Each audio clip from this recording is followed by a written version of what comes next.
have here? Some Estate Reserve Chardonnay. Wow. Paula Paradise here at Arrowhead Spring Vineyard. I'm here with Robin Ross. Her and her husband Duncan are the sole proprietors of Arrowhead. It's a beautiful color. There's a little green tinge because we're holding it over grass, but it's just brilliant reflections and very clean, very clear. What was that vintage like for you as far as ripening the grapes go? 2008 was an interesting year. It was quite a wet summer. It was so wet that I found myself spending a lot of time in the vineyard dressed in an outfit that included rubber boots, and because it was hot, cut-off shorts. I mean, it was really quite the fashion statement, but I had to prune vines in spite of the weather. Sounds like a jungle. Exactly. So if it wasn't thundering and lightning, I don't mind working out in the rain. I was out there cutting grapes, cutting the vines, because the amount of water caused us to have an extraordinary amount of foliage that year. But after that long and arduous summer, we had a lovely, dry, warm fall, and we got a great harvest. It was really wonderful. So in the wines, ideally you're seeking that balance of fruit and acidity? Exactly. We want lively acidity in the mouth so that it doesn't fall flat when you're tasting it. But I'm also getting an earthiness, a minerality to this wine. It's not simply fruit. And I like that complexity. And Chardonnay is a grape that really reflects the terroir in which it's grown. And this was grown on our limestone soils, and you can pick up some of that mineral taste in there. And then, of course, there's a smoothness and a softness that I think comes from the barrel aging. If we do Chardonnays that are more lightly oaked, and they're lovely too, and depending on what we're eating, we might choose one of those wines over top of this one. I tend to like wines that complement the food rather than overpower the food. Something that I can pair with a meal. I'm very fond of my food, so.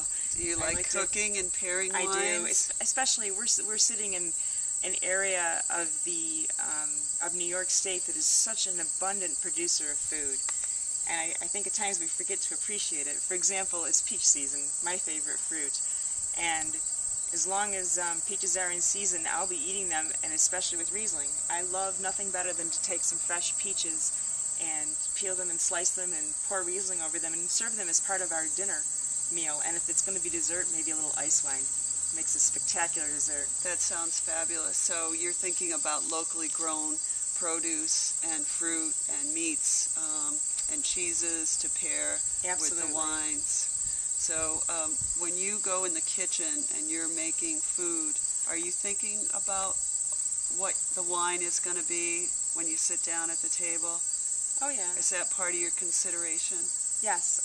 Last night, for example, I was in a rush and I wanted to make a fairly decent dinner, but something I could do quickly, so I made a Chardonnay-infused risotto.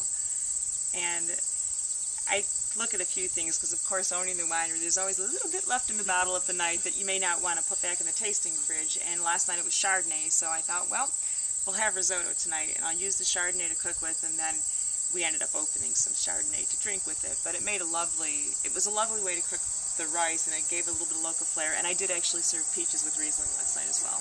It's a vicious cycle. You have that little left over, use it for cooking, you need a little more, so then you have another bottle left over. Exactly. You just have to drink wine just every have to day. Drink it. I could imagine this wine, because of that minerality, I would love it with something green.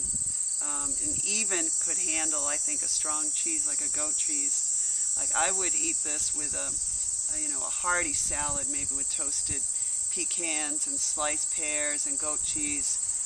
I think this would be just fabulous. Yeah, that's wonderful. And actually, sugar pears are in season now in New York State. Those little ones that come out early in the season, and that's just given me some inspiration for tonight's dinner. I think a lot of people can be intimidated by wine and think that wine has to be a certain thing to be good, whatever that thing is, be it a very dry or high-end wine, but really it comes down to the consumer's palate. Local people. It's actually we're maybe 20 or 25 minutes from downtown Buffalo at this location. So it's like having a wine country, but right in your own backyard if you're from Buffalo or the surrounding suburbs. It's really not that far to go out of your way for a nice day of enjoyment on the trail. And with several wineries on the trail now, the trail itself has become a destination, a day trip of sorts for people. It's not just about selling wine or having a winery, but the wine trail itself benefits other types of things like tourism. It's a destination for people to go to. It helps bed and breakfast and hotel business, and certainly limo services and bus and transportation services that bring people around the trail. So I think there's a lot of good things coming when you have a wine region.